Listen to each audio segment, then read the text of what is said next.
em um mundo de fantasia. Na verdade, é na internet. Em que os filmes são analisados. Também tem biografia, entrevista, debate, um monte de coisa, né? Sim, um podcast se destaca. Podcast Cinemação. Só no cinemação.com.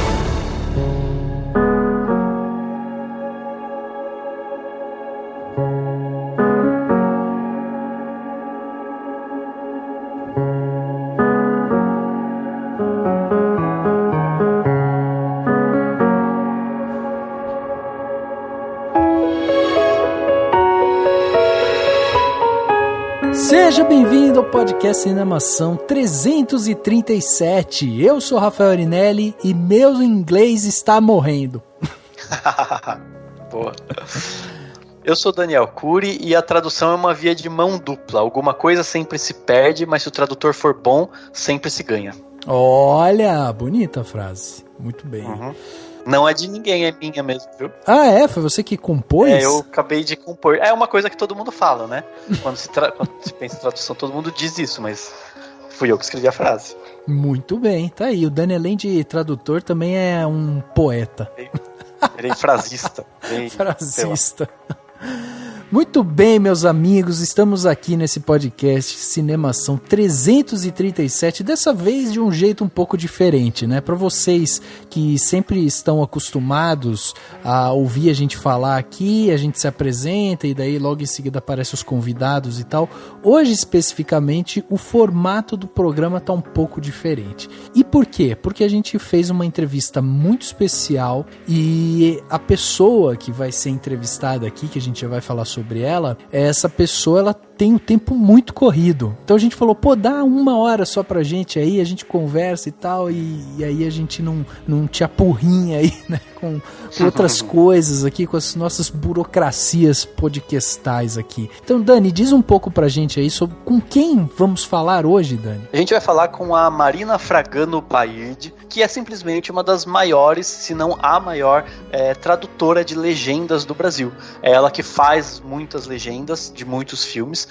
Provavelmente você já viu o nome dela depois que terminou o filme, né? Terminou assim, aparece lá embaixo: tradução e legendas, Marina Fragano Baird. Acho que é o primeiro nome que aparece antes do diretor, inclusive, né, Dan? Às vezes aparece, dependendo do filme, é verdade, dependendo da ordem lá dos créditos finais. E ela trabalha há muitos anos, ela tem mais de 40 anos de experiência, né? Ela vai contar pra gente aí muita coisa legal, porque é bastante tempo aí bastante estrada, né, pra contar pra gente. E além da entrevista dela, tem também o fator de interesse profissional que o Dani tem, né, Dani? Porque se querer trazer já a maior tradutora do Brasil, só pra você sugar um pouco da experiência dela, né?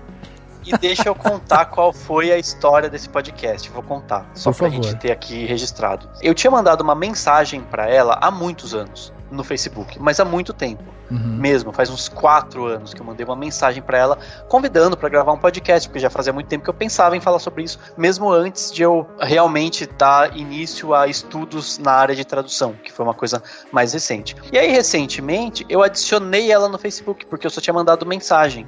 E aí, ela por algum motivo me aceitou, e nisso me respondeu a mensagem. Acho que ela não viu que a mensagem era antiga e achou que era de agora. E a mensagem ficou lá registrada no Facebook, porque quando você manda mensagem pra alguém que não é seu amigo, fica num limbo lá, o Facebook não mostra. E aí eu vi, falei, nossa, nem lembrava dessa mensagem, mas eu queria mesmo, a gente tava procurando pessoas, né, pra gravar e procurando vários temas, pensando em temas. Aí eu emendei uma conversa e a gente acabou agendando essa entrevista. Cara, que legal, que legal. Legal mesmo porque eu acho que é uma área do cinema, a gente que sempre fala aqui, né, que a gente gosta de desconstruir o cinema, eu acho que essa é a típica profissão de desconstrução do cinema, sabe? Porque é aquela área, assim, que às vezes a gente não dá importância, ou a gente fala sobre isso justamente quando tem um problema, né? Então, assim, e é uma profissão, emprega pessoas, né? Existem pessoas trabalhando com isso. E a gente vai conversar com uma pessoa, cara, começou lá atrás, pegando moviola pra fazer legendagem e tradução produção e tal. Cara, é uma experiência tão rica que passa, inclusive, uma história que vai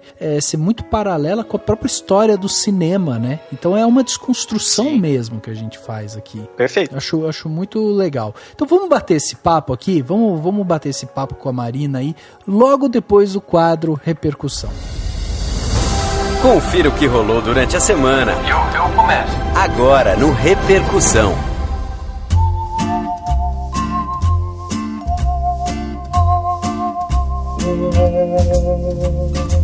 Hoje o Repercussão ele é especial porque a gente está num formato diferente, especial porque a gente vai ter algumas coisinhas para falar aqui, né, ao decorrer desse Repercussão, que eu acho que vai ser importante para você que acompanha, que não pula o Repercussão, né, fica aqui com a gente. Então, primeira coisa de tudo, queria convidar você que tá aí ouvindo a gente e tal, a nos ajudar. Ajudar como? Dá um page view pra gente. Você entra lá no cinemação.com, nosso site, e aí lá você vai encontrar uma série de postagens com vários autores que escrevem e tal. Todo dia tem novidade lá. Então a gente tem vários autores, são mais de 20 autores que escrevem lá e tem coisa pra caramba, tá? Então essa é a primeira coisa. Quando você puder, acesse o cinemação.com, porque isso ajuda a gente realmente a crescer. Agora, se você só quer comentar sobre este podcast especificamente, ou sobre outros podcasts, você pode mandar um e-mail pra gente. Manda um e-mail para contato@cinemação.com.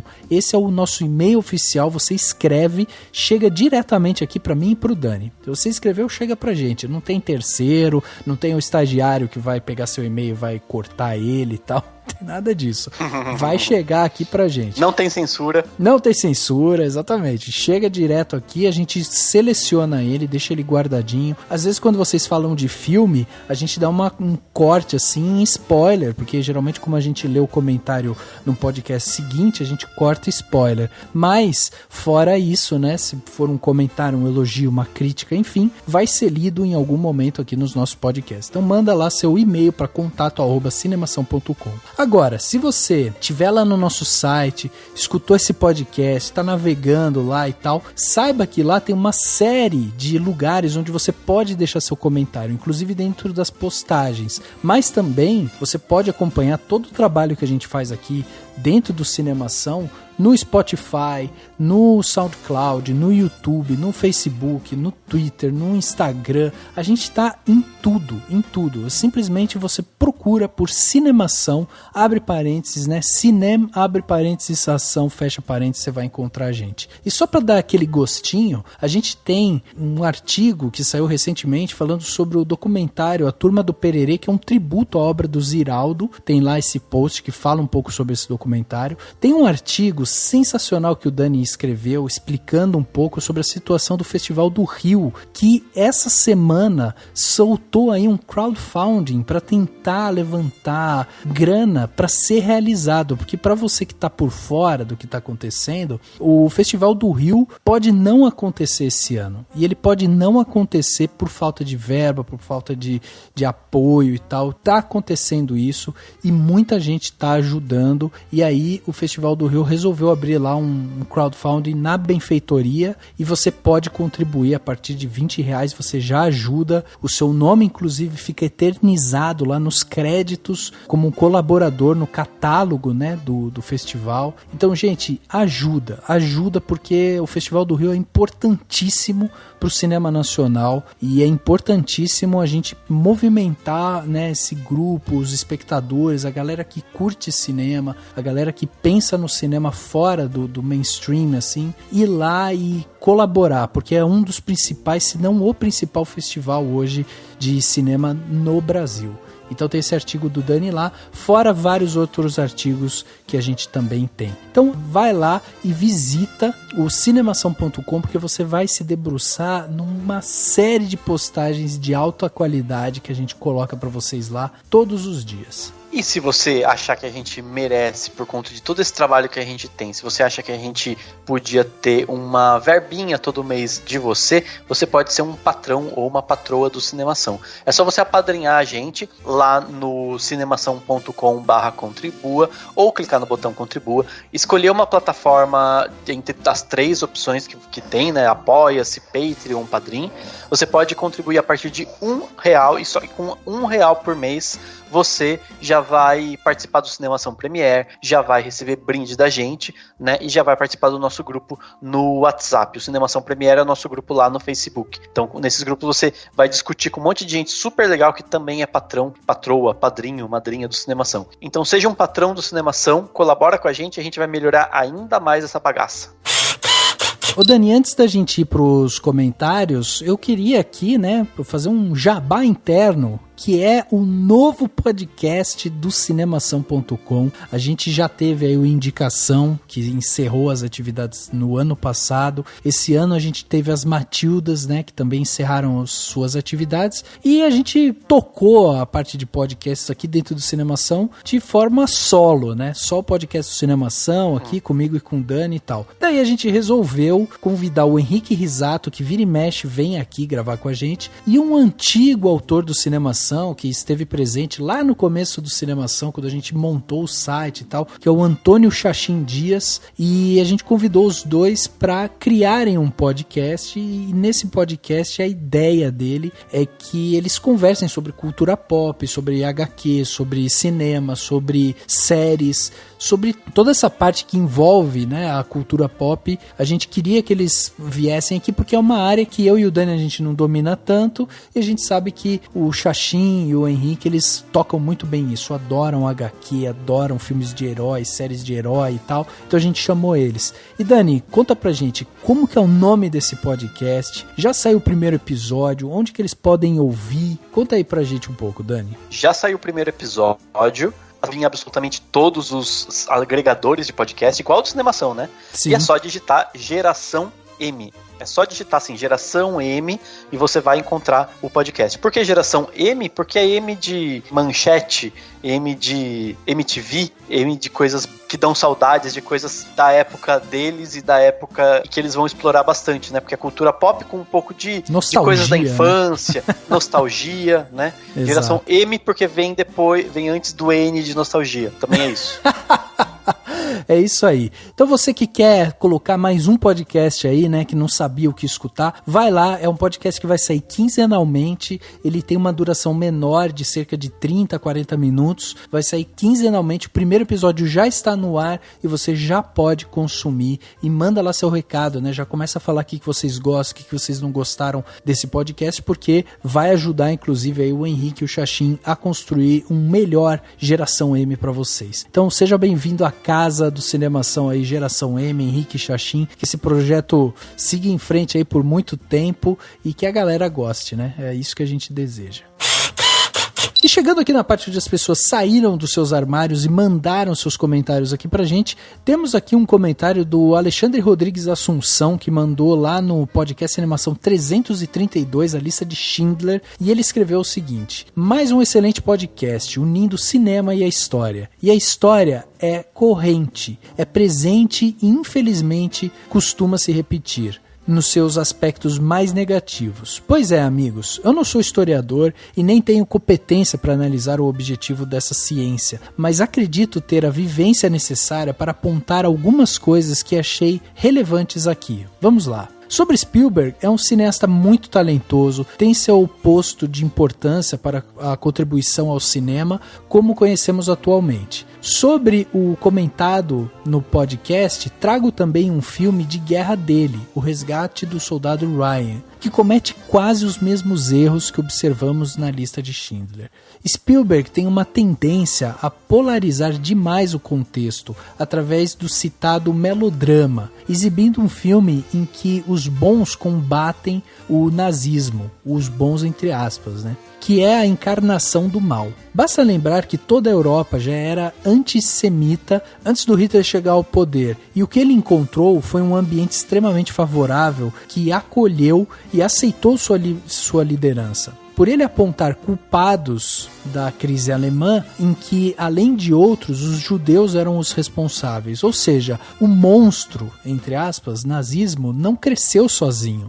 Teve o suporte e o apoio de pessoas que, para evitar um mal maior, permitiu que um nicho extremista ocupasse o poder. É interessante ele falar isso porque a gente recebeu aquele comentário do Thierry, né, que é o cara que mora na Alemanha, e ele fala realmente que os alemães em si, eles têm uma vergonha, né, do nazismo como um todo. Tipo, eles se sentem muito culpados de ter deixado chegar a esse ponto, sabe? A questão do nazismo lá dentro, né? Então é interessante realmente isso que o Alexandre está falando. Assim, ao mostrar que aqueles que combatem o nazismo são pessoas boas, como seus soldados, no Resgate do Soldado Ryan, ou um empresário altruísta na lista de Schindler, Spielberg meio que falseia a história e impede a reflexão sobre o que foi a Segunda Guerra de fato. Penso que ela foi um evento em que países disputaram a hegemonia política mundial e, neste contexto, cometeram de forma mútua crimes terríveis contra sociedades inteiras, expondo-as a ataques do inimigo, chacinando suas próprias minorias por motivos políticos ou religiosos, arremessando-nas também ao campo de batalha para serem destruídos por balas e bombas. No final da guerra, algumas punições e muitos acordos. Faltou a Spielberg a visão para mostrar que não só os efeitos da guerra, mas sugerir, não precisa explicar, que ela foi muito mais do que a batalha do bem contra o mal, mas talvez uma forma de todos serem maus, inclusive os vencedores. Cara, olha que sensacional essa reflexão que o Alexandre trouxe pra gente. É disso que eu tô falando. A discussão, ela continua com vocês, pessoal. Olha só que comentário maravilhoso. E é um comentário que mostra que o filme é fundamental, o cinema como um todo é fundamental para discutir história, mas não pode ser levado a ferro e fogo, né? Você não pode ver a lista de Schindler e achar que você entende tudo o que aconteceu. Você precisa estudar ainda mais. Ele é um ponto de partida. Exatamente. E a nossa discussão parte muito disso, né? É muito legal realmente a gente ver que a gente começa essa discussão e a galera vai lá se desdobrar em cima disso e vai discutir. Cara, incrível, sensacional. Eu tenho um comentário um pouco mais leve do Luiz Vilela, que é nosso patrão, inclusive, e ele comentou lá no 330 sobre a fase 4 da Marvel. Ele colocou assim, ó: um podcast para nos deixar ansiosos pela nova fase. Percebi que não estão muito empolgados, mas eu estou. Quando falaram das obras da Marvel que foram lançadas na Netflix e outros, lembro de mais duas séries lamentáveis, Manto e Adaga e Inumanos. Com relação aos títulos comentados, tem algumas observações. Os Eternos é um título que não me empolga, até porque eu só conheço o material do Jack Kirby, eram personagens e parte do universo Marvel, não sei as atualizações que foram feitas nos personagens. Falcão e Soldado Invernal me empolga. Se buscar uma trama road movie com os personagens viajando pelos Estados Unidos, apresentando problemas sociais e atualizando o Soldado Invernal no que ele perdeu quando era um agente robotizado. Seria uma série estilo Arqueiro Verde e Lanterna Verde, na fase Dennis O'Neil e Neil Adams. Shang-Chi é o que mais me empolga. Só como informação, apesar de ser um personagem que é mestre em artes marciais, a grande diferença é o lado filosófico. Shang-Chi não é simplesmente um lutador, ele é um filósofo. Muitas tramas mostravam a filosofia oriental em contraste com o ocidente que ele está conhecendo. As histórias iniciais o mostravam como filho mestiço de Fu Manchu, líder de uma grande corporação criminosa, e pelo jeito vai ser substituído pelo Mandarim. Acaba descobrindo os trabalhos ilegais de seu pai e se junta a uma equipe de espionagem para combatê-lo. Então ele dá uma coisa bem legal do Shang-Chi aí pra gente se empolgar junto com ele, né? Shang-Chi é um dos que mais me empolgam. Sim. WandaVision não me animou, na minha opinião vai ser um caça-níquel. Loki, só de saber que o Tom Hiddleston vai participar, já é um incentivo. Doutor Estranho, um personagem ótimo. Saber que teremos viagens no multiverso já nos anima para ótimos efeitos especiais e, como sempre, esperando uma interpretação muito boa do Benedict Cumberbatch. O que aconteceria se, né, é o nome da série, né, que eles vão fazer. E daí o Luiz fala o seguinte, ele fala assim, ó: série que é um presente para os fãs, deve trazer o personagem Vigia, que é o apresentador de tramas que alteram pontos-chave e apresentam um resultado. Lembro que essa série apresentou uma história espetacular nos quadrinhos onde Thor se encontra com Conan. Vai enlouquecer muita gente, é uma trama totalmente fora da cronologia e isso é a diversão. Gavião Arqueiro, tomara que seja uma série centrada na espionagem, mais terrena e menos cósmica, como pede o personagem. E Thor, desculpem, mas Natalie Portman, apesar de ser uma excepcional atriz, não me convence como Thora. Na apresentação, Mjolnir parece ser mais pesado que ela não é fisicamente preparada, falta imponência. A Catherine Winnick, a Haga Ragnar ou Gaia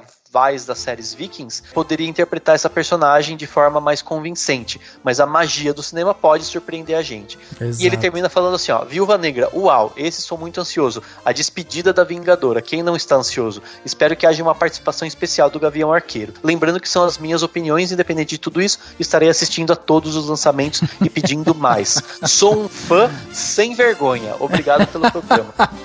Bem legal, que bom que ele tá animado, vamos ver, espero que traga felicidades e alegrias pros Marvetes de plantão.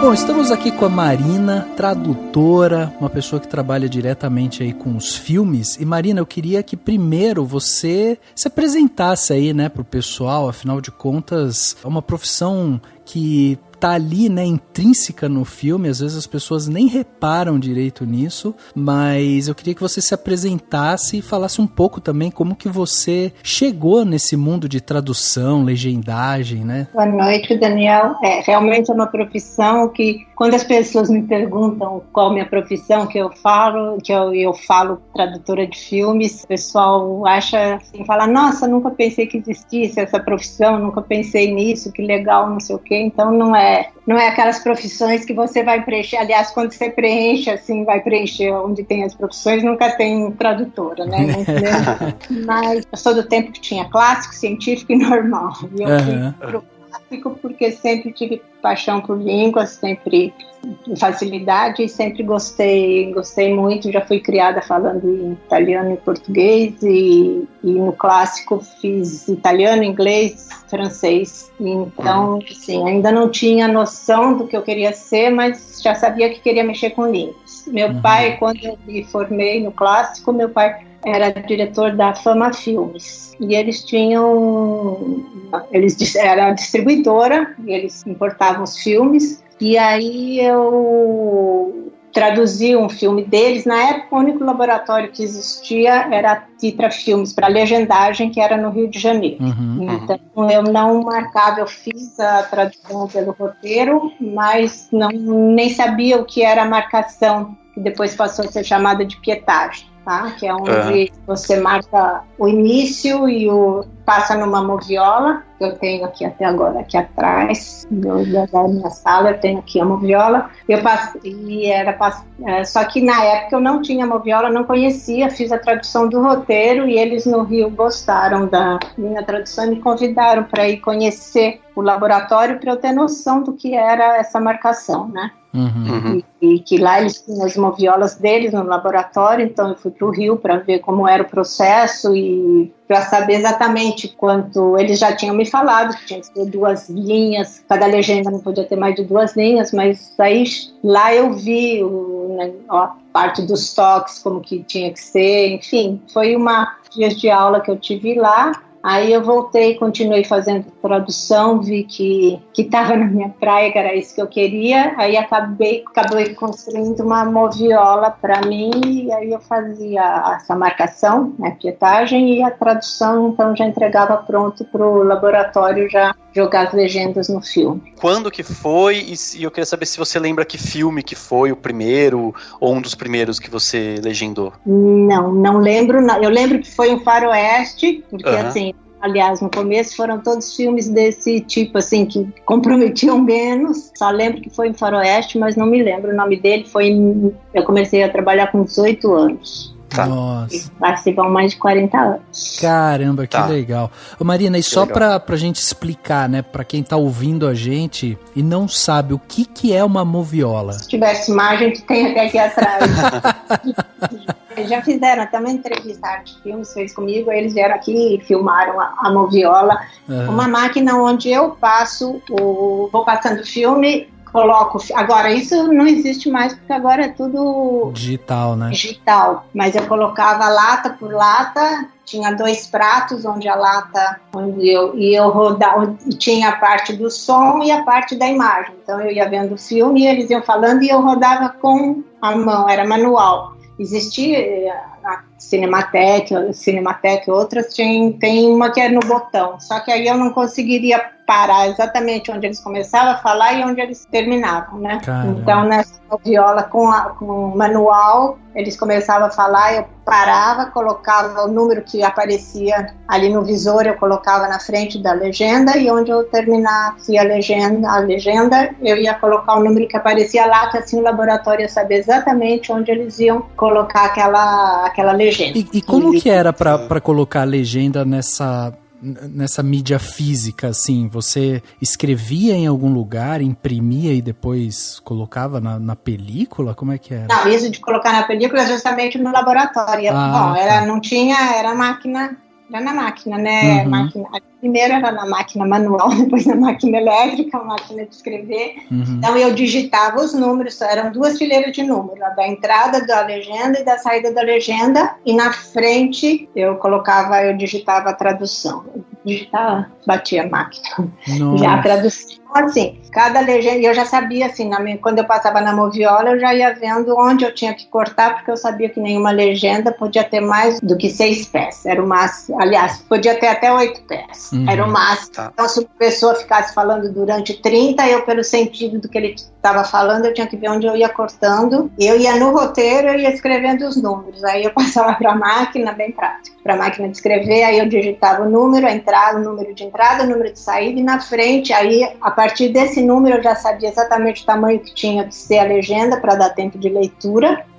Por exemplo, se eu tinha 3 pés só, eu já sabia que eu não ia passar para a segunda linha, senão a pessoa, quando estivesse no cinema, não ia conseguir ler a frase inteira.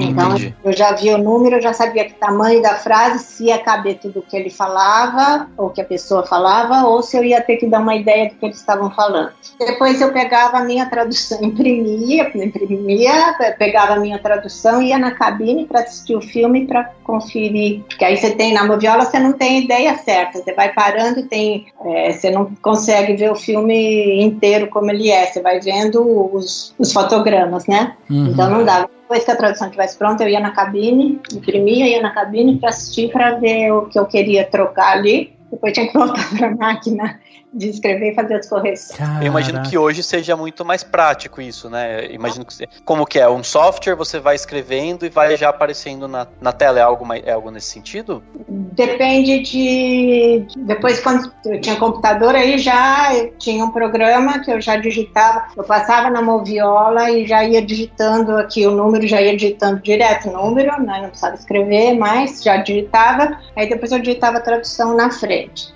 Tem alguns clientes que... Bom, agora a marcação eu não faço mais, então eu entrego a tradução. Para alguns clientes, eles me mandam um roteiro. Depois de uns anos, de vários anos para cá, começaram a vir os roteiros já com marcação, né? Então, aí eu já tenho... Então, agora eu recebo com a marcação, eu digito a marcação e faço a tradução do lado. Agora, algumas empresas como a Warner, por exemplo, eu entro no site da Esfera, eu entro lá e eles já têm à esquerda a imagem no filme, e à direita tem uma fileira com as legendas em inglês, e a outra onde eu vou fazer a tradução. E à medida que eu vou fazendo a tradução, a minha tradução já aparece no filme. Aí depois, quando eu termino a tradução, mas eu já vou vendo a cena enquanto eu faço, que facilita. E depois eu assisto mais uma vez o filme inteiro, só para ver se não passou nada, e já com a minha tradução. Então é muito mais fácil do que você ficar assistindo o filme e lendo o que você escreveu. Você já está com a tua legenda no filme. Então é bem mais prático. prático. Hoje é bem mais tranquilo, nossa. Hoje só pra deixar claro, hoje você faz a legendagem de filmes em inglês e tem alguma outra língua? Italiano, inglês, francês e espanhol. Nossa senhora, mãe, pelo amor de Deus. E todos vão vir então com o roteiro de alguma maneira, né? Ou seja, você não precisa ouvir o que a pessoa tá falando, né? Exatamente não. Por exemplo, porque antigamente quando tinha assim, menos filmes para cinema, porque era tudo, como o laboratório era no Rio, era mais centralizado lá. Então não era sempre que tinha tradução, então eu fazia pro SBT, fazia depois para vídeo também. Então no SBT, por exemplo, eram filmes mais antigos, então muita coisa vinha sem roteiro, aí você ia lá, só que tinha que ser feito lá mesmo, você ia lá, assistia lá e ia copiando, né, o que eles falavam. Era bem mais complexo, mais complicada a coisa. Para vídeo, quando eram filmes novos, eles me davam roteiro. Quando eram filmes mais antigos, eles já não tinham, então era levantamento. Aí depois, quando para cinema completou, assim, já dava, preenchia meu tempo inteiro, aí eu passei a fazer tradução só para cinema. Então, e aí são todos lançamentos, então tudo vem com roteiro. Que bacana. Tá, legal. E como que é o processo, já pensando na tradução em si, Marina? Eu imagino que hoje você tem muita experiência nisso, talvez seja automático, né? Assim, no sentido de seja rápida essa escolha. Mas existe uma escolha no sentido de encurtar, né? Porque a legenda, ela sempre vem com às vezes, né? Quando a pessoa fala demais, você tem que dar aquela sintetizar a fala para caber na legenda, naquele espaço. Em alguns momentos é um desafio, você tem que pensar em como encurtar, ou é algo muito natural, assim? Você automaticamente já sabe que você não vai estender demais baseado na fala do personagem do filme? Não, eu já vejo o espaço que eu tenho ali, porque já tem a marcação, mesmo nesse que vem já da Deluxe, vem a fileira com o inglês e aí ao lado e vem em cima já tem a marcação. Então quando eu bato o olho na marcação, eu já sei se vai caber tudo que eles falam ou se eu vou encurtar. Então assim, batendo o olho, só que às vezes realmente você tinha vontade de pôr de escrever determinadas coisas que você não consegue. E aí você para e fica pensando em algum modo de dar a ideia exata do que ele está falando, mas de uma forma mais condensada. Então, assim, algumas automaticamente já te vem na cabeça e já coloco, já olho, já vem a frase já mais curta. Às vezes você tem que ficar pensando, procurando a palavra com o mesmo sentido, mas tem um número menor de letras. Por exemplo, esses são os filmes da Warner, eles já, assim, quando passou um caractere, ele já aparece em vermelho. Então você já viu que passou. Agora, quando não é deles, que eu tenho o meu programa, eu já faço a fileira no tamanho certo que vai caber ali o máximo de caracteres. Então, a hora que se passou da segunda linha, já sei que já vou ter que encurtar.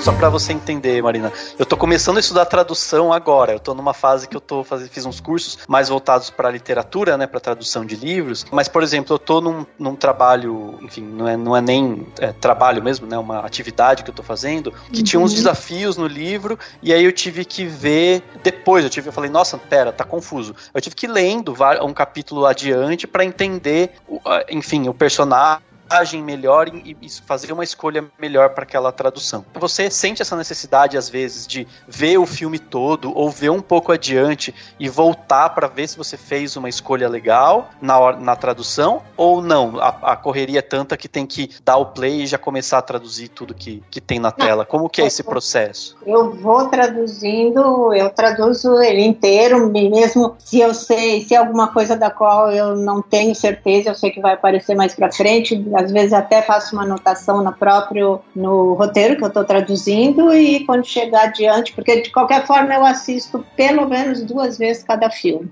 Então, assim, enquanto eu tô traduzindo, eu tô assistindo, tá? E aí, de repente, mais pra frente eu vou lembrar, às vezes eu vou mais pra frente vejo que teve uma frase anterior, mais pra trás, que se referia a isso, aí eu volto e vejo se o sentido é outro, eu já corrijo, vou fazendo isso enquanto eu tô traduzindo, eu já vou olhando, mas de qualquer forma, depois de tudo pronto, aí eu vou assistir inteiro de novo, porque aí eu já sei tudo que eles vão falar, já sei o filme inteiro, então se eu tô assistindo o início do filme e vejo que tem alguma coisa que apareceu lá pra frente, que não era exatamente esse sentido, eu vou mudando. Então, assim, o mínimo 2 vezes para você ter certeza que o filme tem tudo a ver, assim, o início, porque, assim, eu já fiz muita revisão também de filmes que me davam e eu sentia muito isso dos tradutores de fazer uma tradução no início do filme, depois se reportavam ela mais pro fim e ali estava uma tradução que não tinha nada a ver com o início. Então, assim, estou traduzindo e eu tenho que estar sempre, né, com o filme inteiro na cabeça. Vou indo para frente e vou vendo. Então, você tem que estar ligado naquilo o tempo inteiro. Ou seja, frases que repetem, ou seja, que lá na frente você percebe que não era aquilo que ele quis dizer lá atrás. Então, assim, sempre tem isso. Tem que estar sempre com filme inteiro na cabeça. Lógico, na hora, quando você está assistindo pela primeira vez, você não sabe o que vai acontecer lá na frente, põe uma tradução mesmo se não te convenceu muito, aí depois lá pra frente você vai ver se era aquilo ou não. Entendi. Então, uma coisa que acho que muita gente deve perguntar pra você, e que acho que até tem uma matéria do G1 de um tempo atrás, que tem aquela coisa de... É uma coisa que chama a atenção, né, das pessoas, do tipo assim, ela vê o filme antes de todo mundo e tudo mais. Só que você falando isso, eu tava imaginando, não dá pra você curtir um filme, obviamente, né, porque você tá o tempo inteiro prestando atenção em cada fala. É diferente de quando da gente que vai pro cinema assistir um filme e ver o filme como um todo e sentir o medo ou sentir tristeza, chorar, etc, né? Aí eu queria saber, assim, é isso mesmo, assim, você, por exemplo, se você um fim de semana quiser ir ao cinema e ver um filme ou que você mesma fez a legenda, você consegue ver coisas que você não viu, enfim, como que é isso, assim, no sentido de... Porque eu imagino que você, por exemplo, a gente viu agora o It 2... A sua relação com o filme, né? Como é que fica, como que é a sua relação? Porque, por exemplo, a gente viu o It 2 agora e eu lembro que eu fiquei super feliz. Eu falei, que legal, é da Marina, né, que apareceu lá, que é a sua tradução. E a gente já tinha marcado aqui essa conversa. Mas eu fiquei imaginando, a Marina com certeza não ficou com medo do It, não ficou... nada, né? Como que é essa relação, assim? Não, eu tô assistindo, lógico que eu assisto com outros olhos, não é quem tá se distraindo, curtindo, mas de qualquer forma, tem as cenas de medo, você tem do mesmo jeito, eu choro traduzindo filme, tô chorando do mesmo jeito. Aliás, quando são esses filmes de terror, já quando assisto a segunda vez, pra conferir, aí tem cenas que eu vou escutando só o que eles falam e já não olho, porque eu já olhei, já senti medo, já não gostei daquilo, já não preciso olhar de novo. Porque me emociona a primeira vez, a segunda que eu assisto. A única coisa que você, assim, não assiste quando você vai no cinema é diferente, porque você tá ali só para distrair, não tá prestando atenção, quer dizer, pode até prestar atenção na tradução, mas não com o olhar de quem precisa estar prestando atenção naquilo. Sim. Então, que você vai no cinema. Aliás, normalmente, quando eu vou no cinema, eu assisto filme nacional, porque assim eu não preciso ver se a legenda tá batendo. Ótima dica. E se você se desligar disso, e aí eu vejo assim, se a legenda entrou antes, se saiu depois, ou se o filme não dá tempo de ler, ou se não é aquilo que eles estão falando. Então é muito difícil você assistir um filme sem você prestar atenção em tudo. Então filme nacional é ótimo. Estou só lá assistindo, dando geralmente comédia, dando risada. Que bom. É muito difícil você conseguir não olhar com olhos de profissional. Se desligar assim é difícil. Mas eu adoro esses filmes da mesma forma, curto ou não curto, do mesmo modo. Em casa, imagino que você assiste sem legenda. Dá pra assistir só em inglês, né? Filmes de televisão? Um filme americano, por exemplo, se você puder assistir sem legenda, você assiste ou não? Você põe mesmo assim? Olha, é muito difícil assistir filme na televisão, mas aí eu prefiro apesar de eu gostar muito mais do filme falado no original, mas assistindo na televisão, muitas vezes eu assisto o filme dublado. Ah, legal.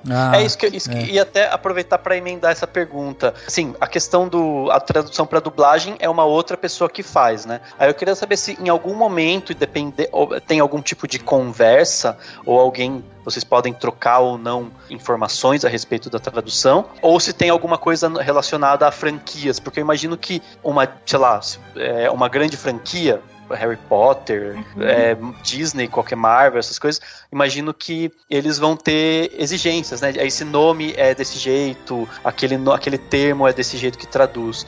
E tem isso, como que funciona? A dublagem. Normalmente os filmes são dublados no Rio, a maioria do que eu faço, e eu tenho contato com os tradutores de lá, mesmo porque, por exemplo, tem legendas no filme, então cartelas, né? Coisas que vão aparecer, inclusive são todos em caixa alta, as legendas, as cartelas, qualquer explicação. Então, seja na dublagem, seja na legendagem, aquelas cartelas tem que ter a mesma tradução. Então eu passo para eles tudo as cartelas que eu traduzi, mesmo muitas coisas a gente troca ideia de filme, muitas vezes até com o pessoal de marketing, algumas ideias que eles têm com relação a alguns termos dessas franquias, essas coisas. Agora, quanto ao Harry Potter, por exemplo, eu tive que ler os livros, porque aí eles tinham que ser mantidos todos os nomes dos livros. Então, a distribuidora, às vezes, ela tem autorização para o livro, e às vezes não.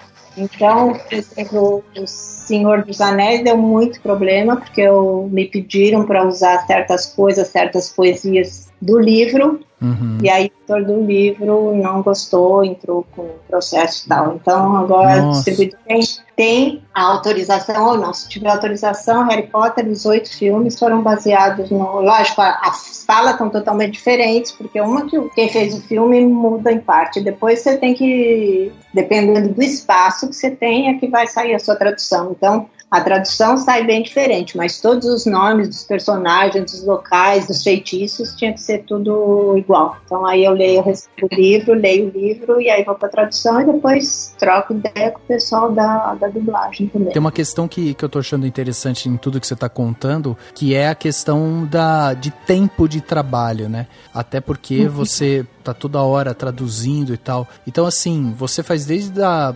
legendagem, da tradução de trailer até de longa-metragem. Quanto tempo leva, assim, um trabalho desse? Você fazer de um trailer, por exemplo, e de você fazer de um longa? Mas tem muito... Bom, trailer, para começar, tem trailers que tem 10, 15 legendas, tem outros que tem 60. Então, varia muito.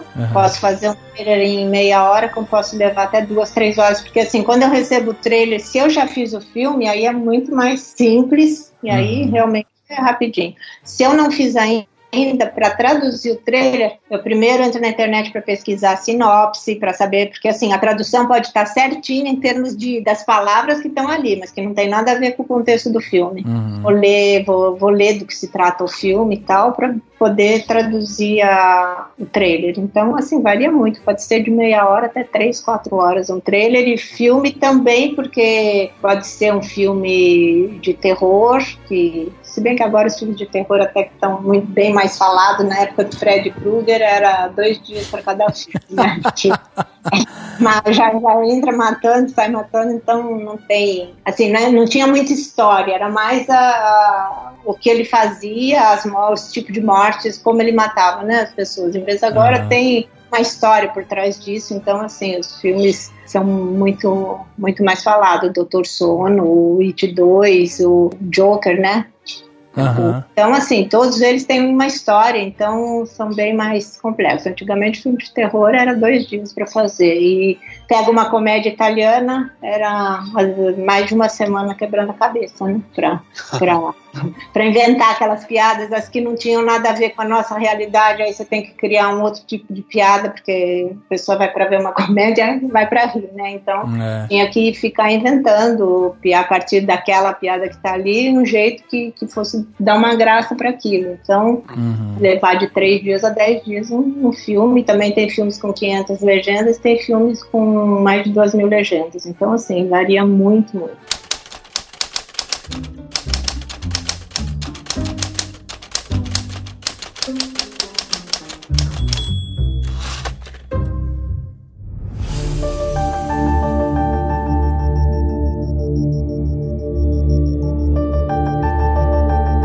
Como que é a questão dessa adaptação de expressão, piada, enfim, coisas, né, que a gente às vezes tem que adaptar? Você geralmente tem carta branca, assim, pra fazer o que você quiser? Tem algum tipo de retorno de alguém que do distribuidora falando, não, isso aqui não, ou enfim? Depende muito da censura que eles estão querendo, né, para aquele filme. Então eu já pergunto se vai amenizar ou não, que tipo de vocabulário, que tipo de linguagem, porque se eles querem uma faixa etária menor, aí já vai suavizar, se não, e assim, tem muitas críticas, você ouve, o tradutor pôs isso e não foi aquilo que ele falou, não, mas a gente tem essa orientação se vai traduzir o que eles estão falando ou se vai dar uma amenizada nas expressões, nos palavrões.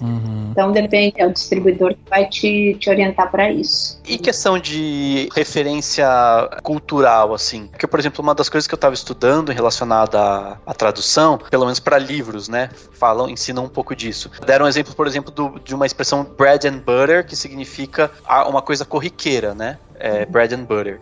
E aí eles falaram, no Brasil a gente fala arroz com feijão, né? Isso aqui é um arroz com feijão, né, seria o arroz com feijão de tal coisa, o habitual. Só que se o filme se passa na Irlanda ou, né, na Suécia, as pessoas não comem arroz com feijão, ou se é um filme, sei lá, da Idade Média, né? Claro que é um exemplo bem simples e bobo. Também existe isso, você se preocupa com isso no sentido de adaptar a expressão para algo que, ao mesmo tempo em que faça sentido, não extrapole a cultura do filme em si? Com certeza, você tem que levar em conta se é um filme, tipo de vocabulário, se é um filme de época, por exemplo, você não vai colocar uma gíria, e eles têm, com certeza depende do tipo de filme que você está fazendo, e também adaptar a ver qual público que para quem é voltado aquele filme, para que tipo de público. Então tem que levar em consideração tudo,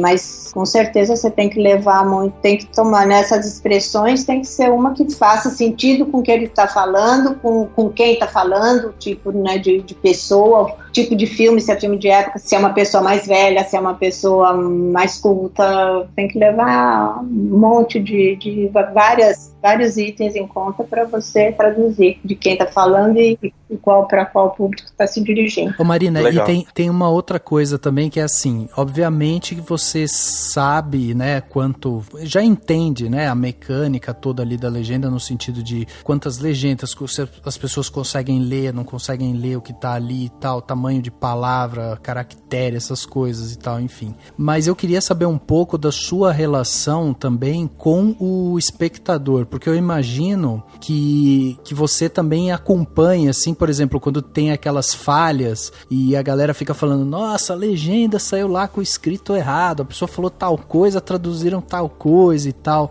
Você é uma pessoa que gosta de acompanhar essas reações, assim, com a legenda? Porque eu imagino que um trabalho seu de sucesso é aquele trabalho que ninguém vai falar nada, né? Mas também tem quem assiste para achar o que falar, né? Exatamente.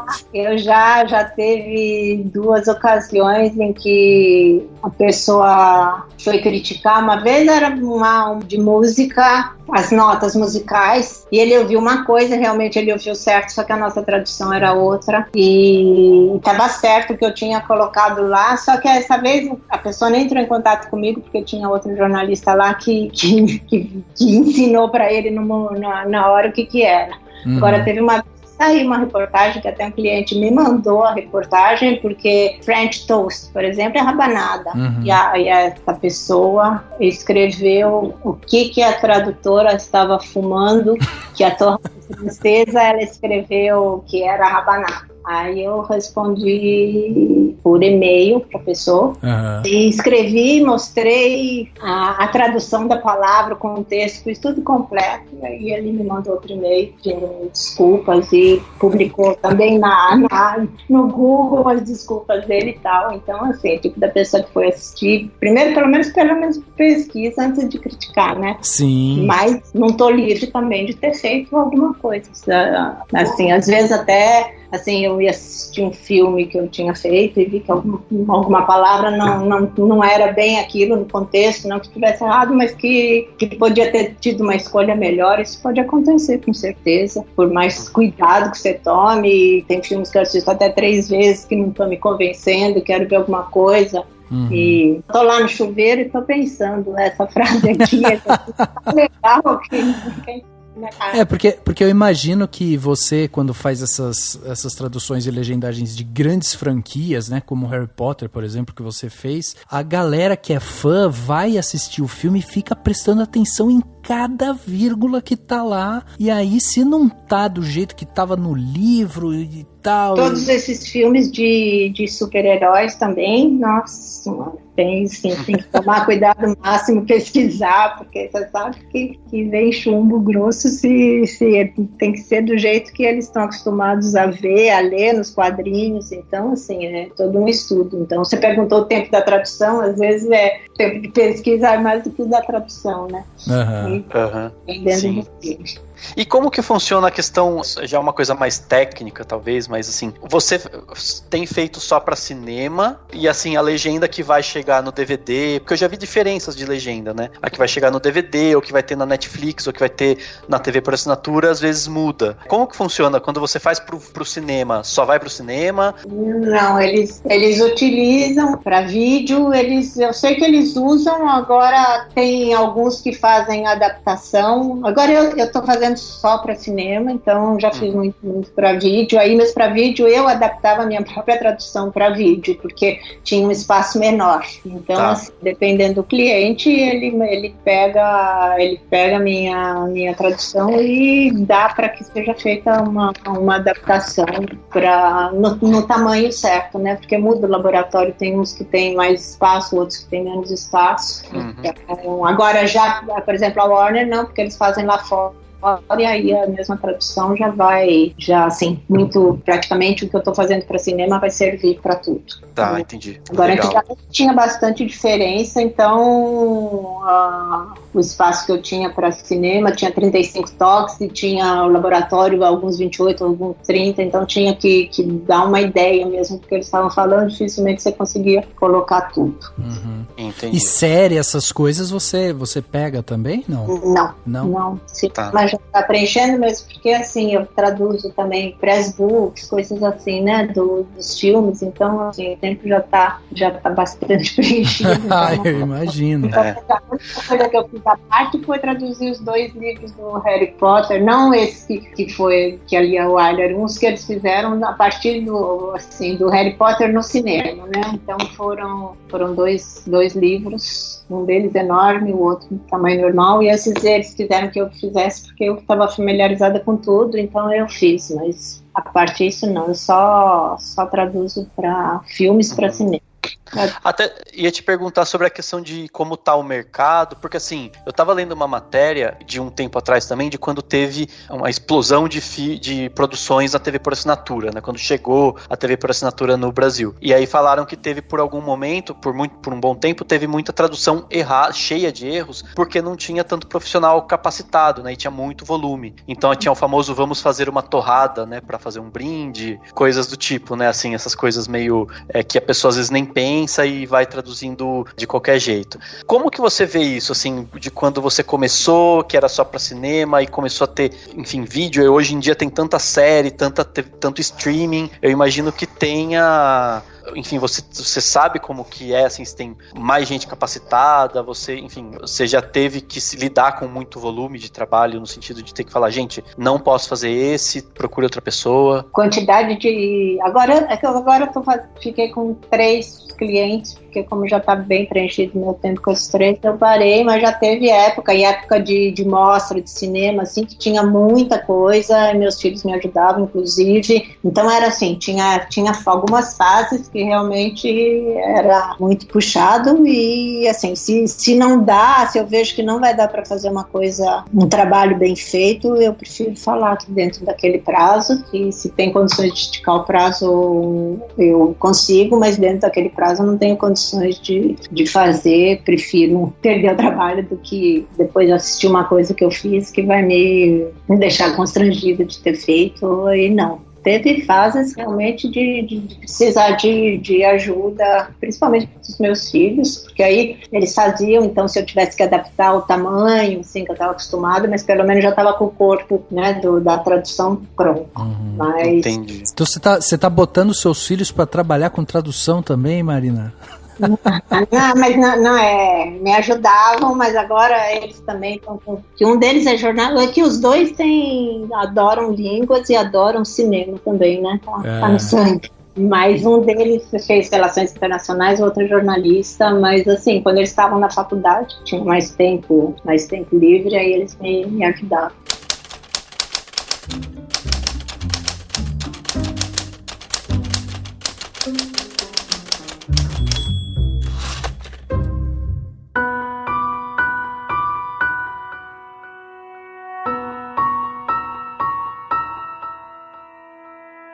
Você comentou sobre seus clientes, né? Você trabalha com clientes que são as distribuidoras, você não trabalha direto para produtora, essas coisas não, é sempre distribuidora. É distribuidora. Certo. Quer dizer, a Warner tem os filmes deles que eles distribuem, alguns eles distribuem, alguns não são eles que distribuem, mas de qualquer forma, essa imagem, vários filmes são distribuidores. E daí, e como que funciona esse mercado, assim? Porque daí, no caso, você tem esses clientes, você precisa se cadastrar dentro de um banco lá da distribuidora, você abre uma microempresa para atender eles. Como é que funciona essa parte de mercadológica para você? Não, a Paris Filmes eu trabalho desde que eu tinha 20 anos, eu trabalho para eles. Então, assim, essas pessoas, na verdade, as distribuidoras entraram em contato comigo, nunca me cadastrei nada. Só eu tive que abrir a firma, porque antigamente eu fazia RPA e começou a não compensar para as distribuidoras, porque eles tinham que pagar 20% em cima de cada recibo meu, né? Então, obrigada a abrir uma empresa e aí eu emito a nota do que eu faço. Mas assim, nunca me cadastrei, sempre entraram em contato comigo e aí algumas eu mantive e outras não trabalhei mais. Por exemplo, tem algumas agora que querem que a marcação, eu não teria que aprender a fazer tradução agora a marcação para cópia digital. Isso eu não sei fazer. Eu fazia na Moviola, trabalhei na Moviola durante 40 anos. Então, assim, sabia marcar. Agora, marcação para filme digital eu não faço. Então, essas distribuidoras que já me dão filme legendado, ou no caso da Warner, que é a Deluxe, já manda, que é de Los Angeles, já manda pronto, e aí eu tô fazendo. Agora, as que querem já tudo pronto, aí eu já não atendo mais. E você vê esse mercado aquecido de alguma forma? Porque, por exemplo, tem pessoas aí como o Daniel aqui, né, que está estudando e tal, vislumbra de repente entrar num mercado parecido e tal. Você que já está trabalhando há tanto tempo com esse mercado, como que você vê assim ele? Você acha que começa a ter mais espaço, até por conta desse fervor com séries? De tanta produção. Eu acredito que sim, que tem com todas essas séries, com tudo isso. E eu acho que como também tem bastante gente fazendo, mas como você disse, tem gente que está fazendo assim, está pegando, mas não que seja tradutor, que tenha estudado. Então eu acho que a pessoa se especializando, tendo uma boa base de língua de tradução, eu acho que tem mercado sim, porque tem muito filme, muita série, e também tem bastante filme nacional também para que eles pedem a versão também. Então eu acho que tem mercado sim. Você assim mostra a partir do momento que conhecem o teu trabalho, que você se destaca, e eu acho que você tem mercado para você. Legal. E é legal que assim, hoje em dia imagino que todo mundo que faça legendas seja como você, né? Tem uma firma e trabalha para as distribuidoras, porque teve uma época que eu via muita legenda com o nome de uma empresa, então acho que a Videolar foi a mais famosa, né? Vinha legendas Videolar, aí eu imagino que era uma equipe, contratados da empresa. Como que isso não tem muito hoje, ou tem? Para vídeo, eu acredito que sim. Inclusive, eu já fiz para Videolar há muitos anos e aí não assinava. Vinha mesmo, os laboratórios colocavam o nome deles. Eu não sei agora esses laboratórios de vídeo que eu estou fazendo, porque eu não estou fazendo. Agora, eu sei que as distribuidoras colocam o nome dos seus tradutores, são os tradutores que assinam. Agora, essas séries, essas coisas, eu não sei se os laboratórios estão colocando o nome dos seus tradutores ou se eles assinam só o nome do laboratório, não sei te dizer. Tá, legal. Não, tudo tranquilo. E aí, queria, assim, pensando nos filmes que você já fez, até para as pessoas que estão ouvindo o podcast terem uma dimensão da sua experiência e enfim, e de quanto você é uma das, provavelmente a melhor profissional de legendas no Brasil, assim, imagino eu.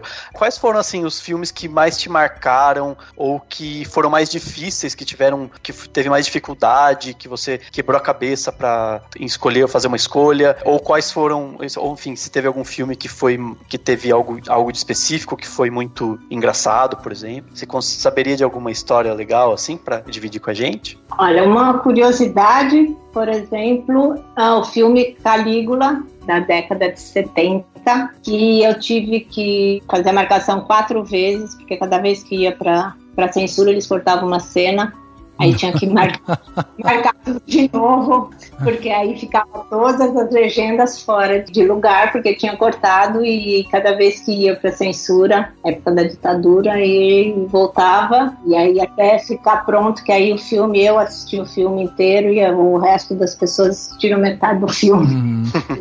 Tanto cortaram. Depois teve filme de Kung Fu, por exemplo, que eu fiz, e teve uma cena que o cara falou um palavrão, falei palavrão, não podemos, vamos escrever droga. Bateu na censura, cortou a cena, voltou para fazer a marcação de novo, porque droga, a pessoa podia pensar em droga.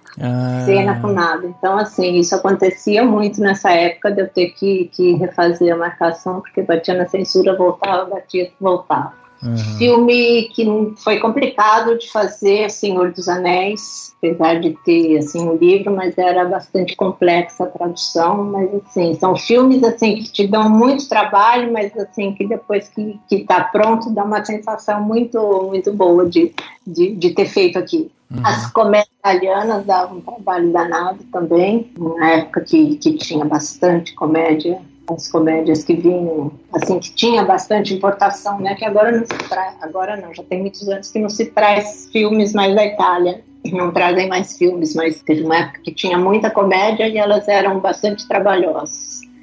Super-heróis, vários também, sim, são trabalhosos porque você tem que estudar os quadrinhos, estudar tudo para não ter erro. Percebo, assim, escutando você falar sobre a profissão, que é uma profissão bastante investigativa também, né? Não é só você ter o domínio da letra, você estudar, né, ali as línguas e tal, mas ele exige também da pessoa essa coisa curiosa da investigação, de você sentar, entender o contexto, né? Não só ir lá e simplesmente legendar o negócio, colocar uma legenda por si só e tal. E aí eu te pergunto, hoje em dia tem alguma coisa que você tem vontade de fazer e que você ainda não teve oportunidade de fazer? Ou você acha que com toda a experiência que você teve, assim, você já cumpriu com boa parte de tudo que você tinha vontade dentro da área? Dentro da área de tradução? Sim. É que cada tradução é um desafio, tem sempre pesquisa para fazer,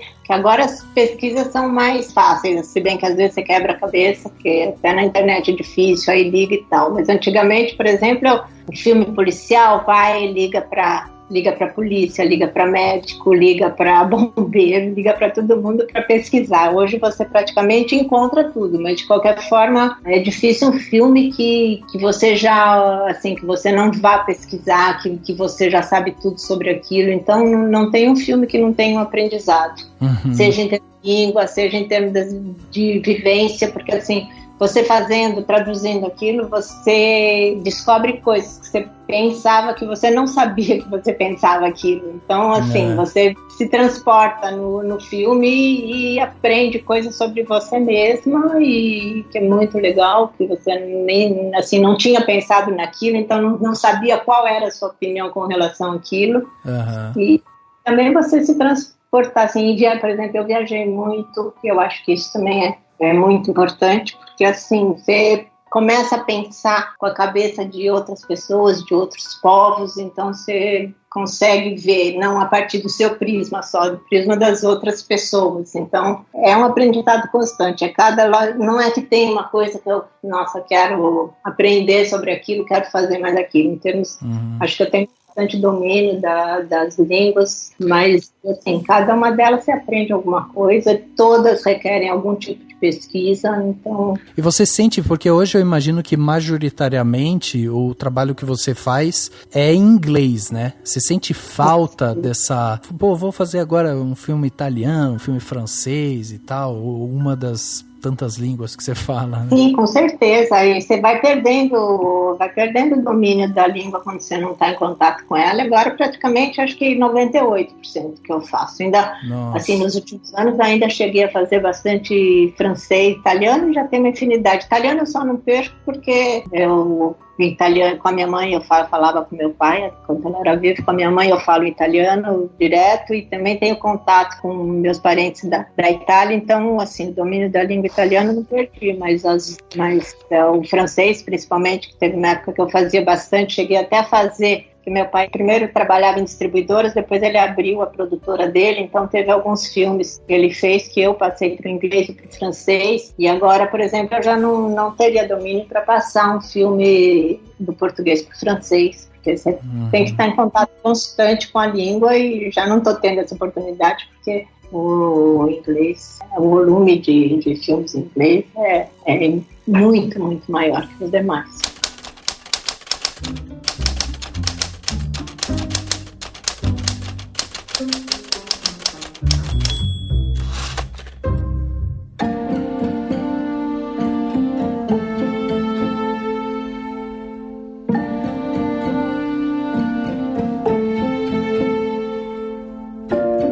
Citou o It 2, né? Quais os filmes mais recentes que estão no cinema ou estão para entrar no cinema que a gente vai ver com legenda sua? No filme Brooklyn Sem Pai Nem Mãe, com Edward Norton, é dele, o filme, o roteiro, a produção, e ele é o ator principal do filme, é com o Bruce Willis também, mas o Edward Norton é o ator principal do filme, e o filme é bom e a interpretação dele está muito, muito boa. Acho que ele, acredito que seja sério candidato ao Oscar, eu imagino.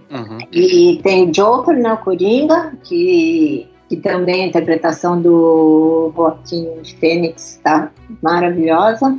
Vai ter o Dr. Sono. Da Imagem Filmes com Gerard Butler.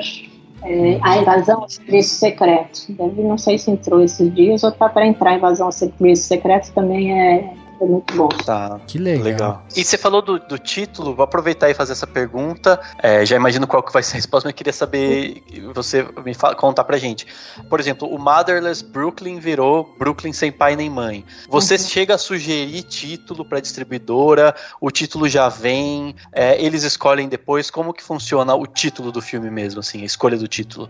Às vezes a distribuidora, quando é baseado em livro, normalmente segue livro. Quando não é, às vezes eles já me entregam com o título, já me falam qual é o título, e às vezes eles primeiro veem meu filme com a tradução para definirem, mas é entre a distribuidora, a área de marketing, são eles que decidem. Raríssimo, às vezes me pediram algumas sugestões. Entendi. Então, quando pedem, eles pedem sugestões e depois vão definir, né? Nunca você decide o título, né? Não. Aí eles podem aceitar alguma das minhas ideias ou não aceitar, mas eu não... A palavra final não é minha, né? Tá, legal. Imaginei, porque a gente sabe que é do marketing, porque título é uma coisa que sempre tem discussão, né? Público. Não é que tenha, lógico, tem que ter a ver com o filme também, mas a ideia básica é um título que vai chamar a atenção do público pro cinema, né? Marina, deixa eu te perguntar mais uma coisa em relação ao mercado. A gente geralmente, quando traz alguém aqui para entrevistar e tal, a gente fala justamente sobre, muitas vezes, a falta de representatividade feminina, né? Às vezes tem mulheres que não dirigem, que não escrevem, que não produzem e tal, e são raríssimas as diretoras ou produtoras e tal que aparecem, né? Esse mercado de tradução, ele é um mercado que tem isso também, ou ele é um mercado mais equivalente, ou majoritariamente feminino? Como é que é? Olha, eu acho que bastante equivalente, pelo menos assim, todo o pessoal com quem eu tenho contato, de pessoal que faz a dublagem, acho que é meio a meio, né, porque esses filmes que eu faço, que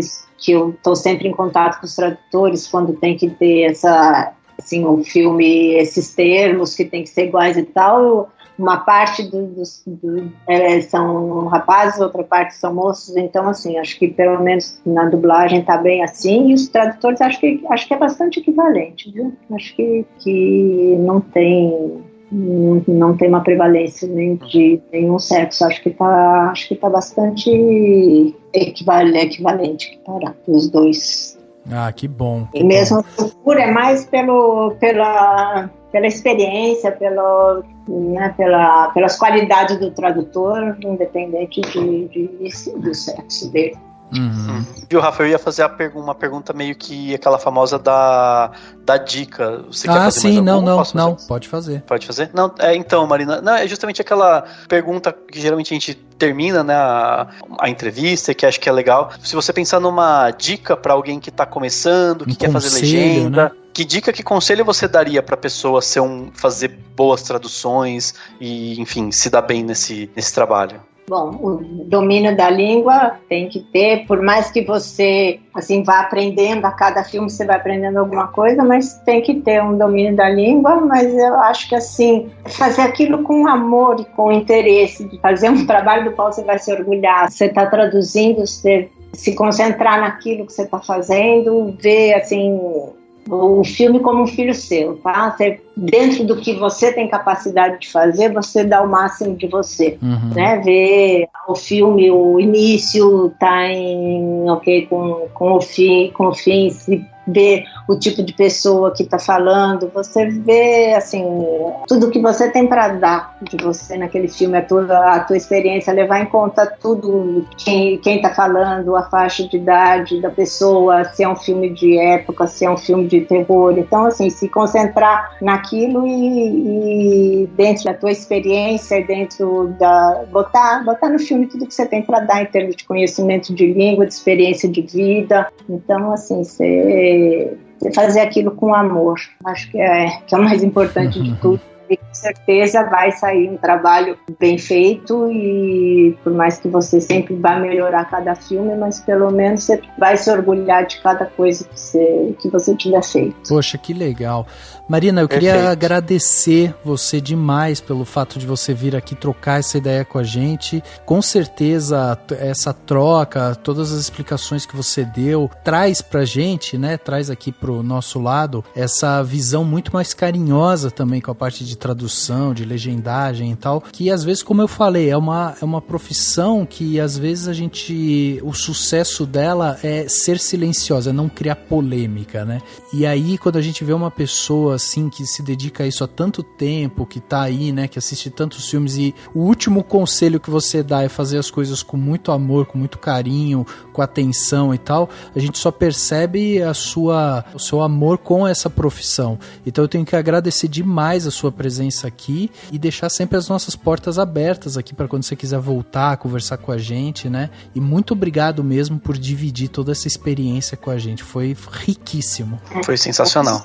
Eu agradeço, e mesmo assim, a oportunidade de estar falando, e também desejo boa sorte ao Daniel, e também qualquer dúvida que vocês tenham com relação a o que quer que seja relacionado com tradução, estou aqui à disposição, porque eu gosto de fazer e é um prazer falar sobre isso.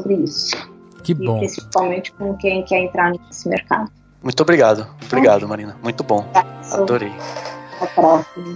Um abraço. Um abraço, Marina. Abraço. Obrigado. Obrigado, viu? Boa noite. Obrigadão. Até a próxima. Até. Tchau, tchau.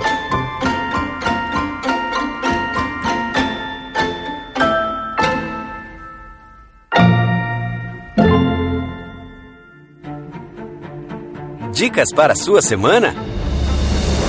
No Plano Detalhe.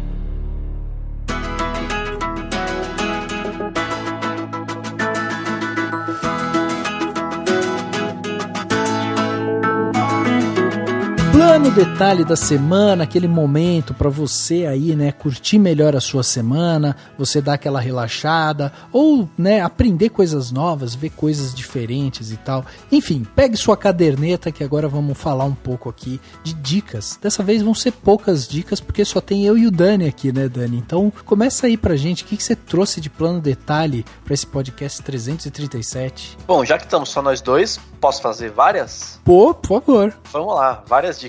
Primeira dica de todas, assisti um negócio maravilhoso chamado The Boys, que eu não imaginava que era tão bom assim. A série The Boys, tá todo mundo falando que ela é boa, porque ela é boa mesmo. Ela é boa, ela é densa, ela é pesada, ela é proibida para menores de 18 anos, ela tem cenas de muita violência, muito sangue, e ela tem uma trama incrível e que te prende, e que eu ficava, pelo amor de Deus, eu preciso terminar essa série. São 8 episódios sensacionais, desconstroem os super-heróis, que mostram super-heróis muito do mal, e que é muito, assim, verdade, né? Aquele pensamento de, se tivesse alguém com o poder do super-homem, talvez ele ia querer ser um deus mesmo, e mandar em todo mundo, e ter o poder sobre todo mundo, em vez de ser um bonzinho, né, e tudo mais. Então é muito interessante, mostra aquela coisa das influências das grandes corporações, de como as corporações tomam conta de tudo, e como o dinheiro fala mais alto em tudo, e todo mundo é filho da puta, não todo mundo, mas quase todo mundo, é muito cinzento, nenhum personagem é preso no branco, nenhum personagem é só bom ou só mal, todo mundo tem suas coisas, suas questões, enfim, é muito legal, um elenco muito bom. O ator que faz o Homelander, que na série é o Capitão Pátria, né? Que seria uma mistura de um Capitão América com um super-homem, mas ele é super poderoso e tal. O ator que faz ele é excelente, assim, é espetacular. Ele atua muito bem, ele manda muito bem. E outros também, muitos outros ótimos. Então, assim, é uma série excelente. Aí você pensa, The Boys, onde assiste The Boys? Assiste no meu segundo plano detalhe, que é o Prime Video. Sim. Então, meu segundo plano detalhe na verdade, é um Prime Video não. A Amazon Prime, que é tipo um grande pacote da Amazon, tá aceitando assinaturas de apenas R$ 9,90 por mês. Então, com R$ 9,90 por mês, você vai ter o acesso ao Prime Video da Amazon, né, que tem as séries da Amazon, a programação da Amazon, e aí eles têm agora no Amazon Prime vários e-books gratuitos, frete gratuito para tudo que você comprar na Amazon. Eles estão querendo dominar, né, esse mercado, eles estão querendo chegar com tudo, porque tá todo mundo sabendo que logo logo vem a Disney, vem a Apple TV, vem a Comcast também, né, que é da Universal, todo mundo vai ter streaming, todo mundo quer a sua atenção, o seu dinheiro, e aí para isso eles vão baixar preços, então aproveite essa vantagem do capitalismo selvagem e aproveite para pagar mais barato. Se um dia tiver tudo muito caro, a gente volta pirateada, porque dizem que tem a chance de voltar pirataria se tiver tudo muito caro, porque ninguém vai poder assinar tudo, né, gente?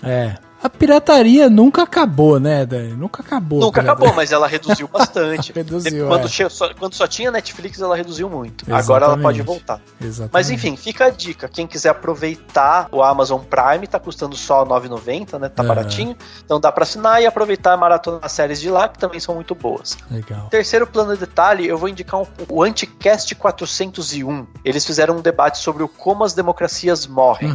E é muito interessante esse podcast, porque assim, o Anticast, fazia tempo que eu não ouvia, confesso, mas ele sempre é muito bom e ele tem pessoas que manjam muito do assunto. E o livro Como as Democracias Morrem, ele tem muita gente que leu e adorou, eu inclusive, né? Ele é muito bom, é um livro muito interessante. Mas no Anticast 401, eles meio que dão uma desconstruída no livro. Então eles falam, legal, o livro é muito interessante, mas ele tem um viés muito americano, no Brasil as coisas são diferentes, enfim, o pessoal discute isso. Então fica a dica aí de um podcast bem bacana pra ouvir, principalmente se você leu o livro Como as Democracias Morrem, mas não se preocupe se você não leu. Você pode ouvir o podcast, porque o próprio Ivan Mizanzuki gravou o podcast sem ter lido. Então, enfim, dá pra ouvir se você não leu o livro. E por fim, eu vou indicar um outro podcast que é da Angélica Hellish. A Angélica Hellish, que é uma podcaster que faz podcast há muito tempo, né? Ela já gravou com a gente várias vezes, faz tempo que ela não volta. Ela é muito legal, ela fala de cinema, de filmes de terror, cinema B lá no Masmorra. Ela tem um podcast chamado Ensaio, que é um podcast só dela, é uma coisa assim, ela grava e publica lá um bate-papo rapidinho. E ela fez um que o título é 10 anos fazendo podcast. E ela refletiu sobre os 10 anos que ela está gravando podcasts, né? Que ela faz podcast, que ela tem muita paixão por isso, ela gosta, e ela se dedica muito ao Masmorra, e ela gravou já o Podcaster, os vários outros, então ela tá há muito tempo nesse meio, né? E ela faz uma reflexão bem bonita, bem legal, bem interessante, que acho que todo mundo que gosta de podcast, que ouve, que faz podcast, deveria ouvir, que é bem bacana. Então ficam aí as minhas dicas, meus planos, detalhes. Muito bem. Bom, depois dessas dicas, né, que o Dani trouxe pra gente, esses planos detalhes maravilhosos aí, então tem série, tem streaming, tem podcast aí que o Dani indicou, eu vou trazer aqui pra vocês 2 documentários que eu assisti recentemente e que eu acho que vale muito, muito a pena você parar pra ir assistir. Se o Dani falou da Amazon Prime, os 2 documentários que eu vou dar a dica tá na Netflix, ou seja, você tem que ter conta na Netflix também, além de abrir sua conta na Amazon Prime. Gente, tem que trabalhar, vai ter que trabalhar, vai ter que ter dinheiro só pra essas coisas, tem jeito. E dividir com os amigos. E dividir com os amigos, exatamente. Divide o acesso. O primeiro documentário é A Máscara em que Você Vive, um documentário sensacional que vai discutir justamente a questão da masculinidade, principalmente a masculinidade tóxica, né? Então, eles desconstroem muito essa figura do homem hoje em dia. Então, eles vão tentar entender, principalmente lá no cenário, nos Estados Unidos e tal, como é que o homem ele é criado, né? Desde quando ele nasce até quando ele já tá adulto e todas as coisas que ele precisa responder. É muito interessante essa desconstrução. Porque, além de ser um documentário que vai tratar justamente dessa questão social, ele é muito próximo do que a gente faz hoje aqui no Brasil. Eles têm momentos lá que eles ficam falando sobre o técnico, sabe? O técnico de futebol americano, o técnico de basquete e tal. Tipo, os treinadores, né? Dentro do esporte.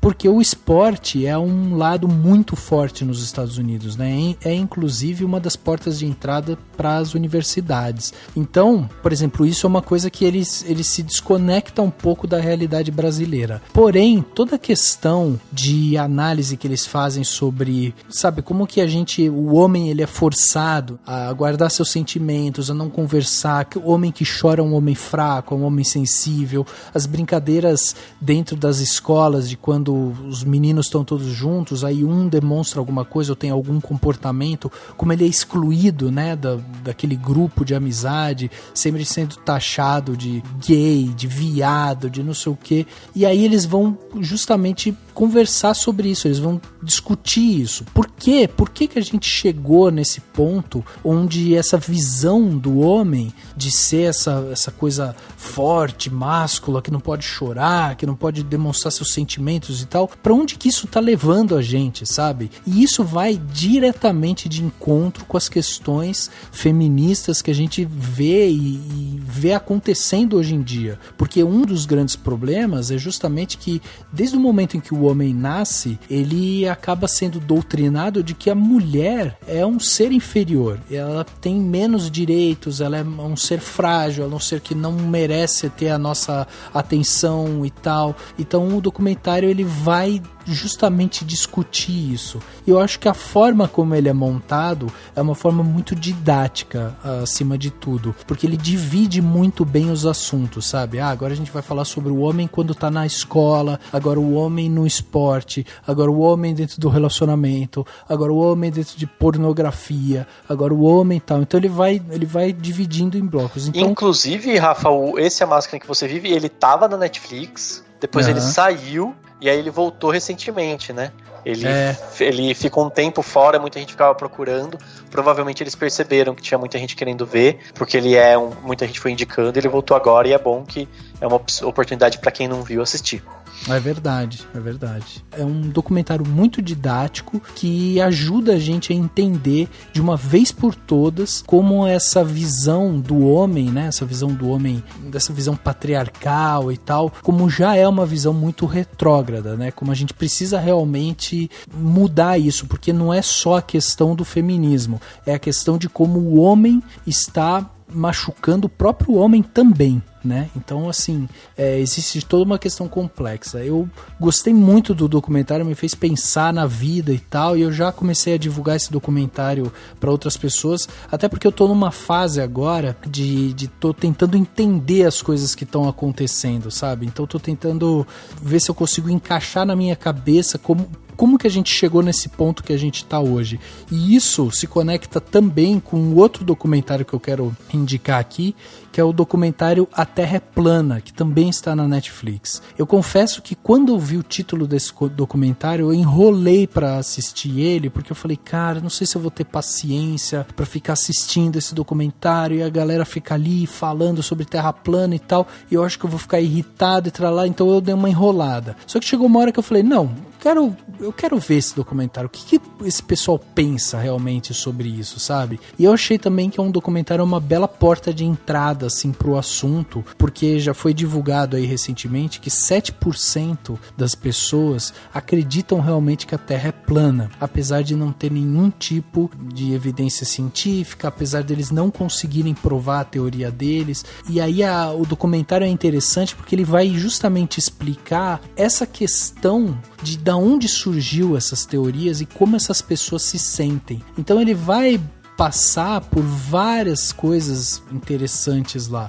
Por exemplo, ele fala muito sobre o viés da aceitação, sabe? Como a gente busca ser aceito em diversos momentos da nossa vida, como a gente precisa fazer parte de algum grupo. Ele vai falar também sobre a sensação de pertencimento, vai falar sobre o tal do efeito Dunning-Kruger, que é uma teoria que basicamente diz que existem pessoas que não são especializadas em algo, mas que elas acham que são, sabe? É quase que não diria impostor, mas é quase que um efeito de um impostor, sabe? Você reforça tanto aquela sua teoria que daí você fica repetindo aquilo que você acha que você realmente é especialista, mas aí você não consegue desenvolver direito as conversas porque você esbarra, porque você não é profundo naquilo, né? Então eu achei muito interessante como ele explica essa questão dos terraplanistas, também como a gente tem culpa nisso também, sabe? Como a gente tem culpa no sentido da gente não conseguir fazer essas pessoas se sentirem pertencentes, e aí cria-se essa guerra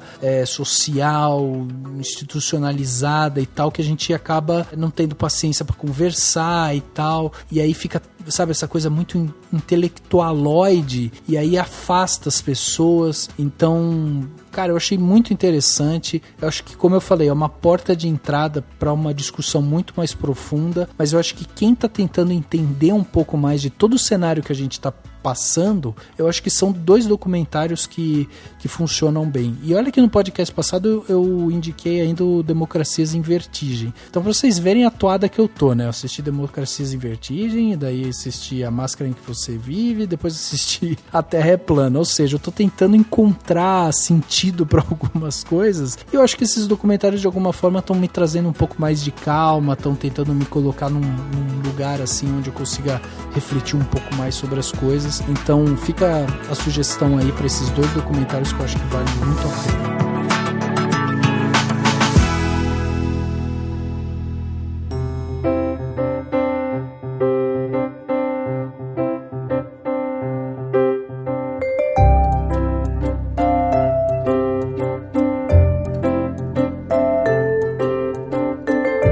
Chegando ao final de mais um podcast, falamos aqui com a Marina, essa tradutora sensacional, talvez o maior nome da tradução e legendagem no Brasil, e o papo foi sensacional, como vocês puderam ouvir, né? Aí a gente conseguiu pegar esse tempinho da Marina para conversar aqui com a gente, e eu acho que é riquíssimo quando a gente consegue realmente trazer uma pessoa e a gente consegue fazer essa conexão, sabe, de mercado com a história do cinema e com esses, sabe, esses pequenos serviços e trabalhos ali que envolvem o cinema como um todo. Então, cara, achei sensacional. Você gostou, Dani? Você ficou feliz com a entrevista? Eu gostei, fiquei muito feliz e, cara, é muito bom entrevistar alguém com tanta experiência, né, assim.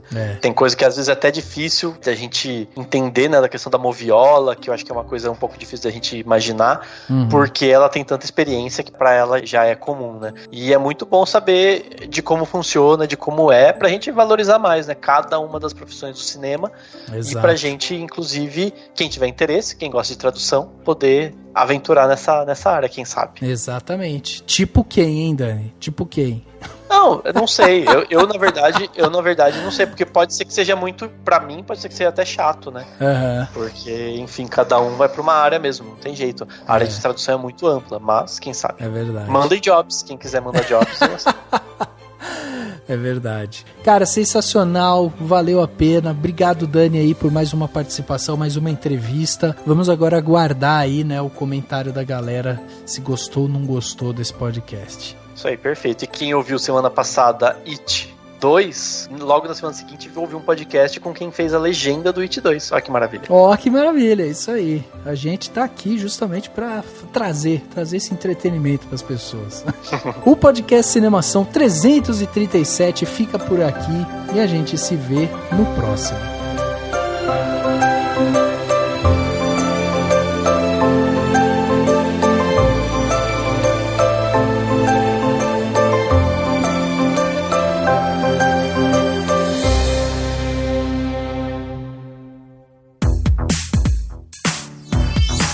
Esse podcast foi editado pela Isso Aí Design. Tudo isso é forma com função. É design estratégico. É isso aí.